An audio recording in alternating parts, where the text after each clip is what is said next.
ಒಂದು ಸಲಹೆ ಇದೆ. ಏನ್ ಸಲಹೆ ಅಂದ್ರೆ, ಎಲ್ಲಿ ಅಬ್ಜೆಕ್ಷನ್ ಇದೆ, ಯಾವ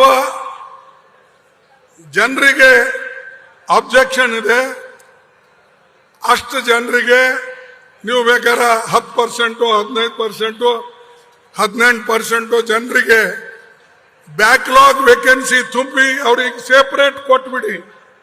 ಅಟ್ಲೀಸ್ಟ್ ಈಗ 82% ಜನರಿಗೆ ಅನ್ಯಾಯ ಆಗ್ತಕ್ಕಂಥದ್ದನ್ನ ನಾವು ತುಂಬದೆ ಹೋದರೆ ನಮ್ಮ ಮಕ್ಕಳು ಬೀದಿ ಪಾಲಾಗ್ತಾರೆ. ನಮ್ಮ ಮಕ್ಕಳಿಗೆ ಗಣಿತ ಕಲಿಸೋರಿಲ್ಲ, ಸೈನ್ಸ್ ಕಲಿಸೋರಿಲ್ಲ, ಆಮೇಲೆ ನಮ್ಮ ಮಕ್ಕಳಿಗೆ ಇಂಗ್ಲಿಷ್ ಕಲಿಸೋರಿಲ್ಲ. ಇಲ್ಲೆಲ್ಲ ಬಂದವರು ಒಂದು ವರ್ಷದ ಒಳಗೆ ಮತ್ತೆ ಮೈಸೂರು ಹಾದಿ ಹಿಡಿತಾರೆ. ನೀವೇನೋ